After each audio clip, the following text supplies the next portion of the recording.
The only reason I'm here on this stage is because of open source. That's how I taught myself how to program when I was a kid, because of the grace of people giving their work away for free, doing things in the open, doing things publicly. And that was back in the day when I was a kid. It was around Linux, and the open source community was starting to thrive as the internet was getting more and more accessible to people. And there was a bunch of communities on the old system called Usenet. Some of you might be familiar with it, some of you may not. But it was a message board, effectively. And it was fairly decentralized, just like IRC, Internet Relay Chat, was decentralized. And during the early days of the internet, there was a lot of really incredible open source sharing and energy, and also a lot of inherently decentralized energy through these older systems. And then we saw this wave of more and more things getting centralized behind the web, such as Google, and really centralizing the discovery problem. How do I find things? How do I find what I want to read about, what I want to understand? But in Usenet, there was a group called Alt Cypherpunks, which were a bunch of fans of cryptography and cryptographers and mathematicians, and the early days of PGP were chronicled there, and just a number of really radical acts and radical people. And the gem, the thing that everyone was searching for, was money. How to not reinvent money, but put money back in the control of the people.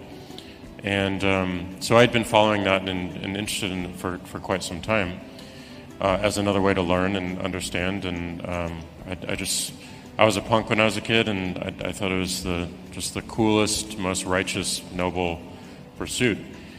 But it wasn't until 2008 when things really came together with Satoshi, and whoever that person is, or the group of people are, took from so many ideas all over the internet to crystallize into this one moment, which became the white paper. And once I read it in that time, I was like, wow, this is it. This is incredible, because it is open, because it is provable, because it is transparent, because it is visible to everyone. And incredibly, whoever this person is has, kicked their ego to the side and given it to the world. And that, again, an act of grace that I saw early in the open source community, and want to continue to replicate and want to continue to push. So that's how I came to it. Square was starting at the same time as Bitcoin finally got going in 2009. There was a lot of financial energy because of the financial crisis in 2008. So there were a lot of companies that were starting at that time, including our own. And we watched it very closely. We tested something in 2014 where we gave sellers the ability to accept Bitcoin on their web pages. No one really used it.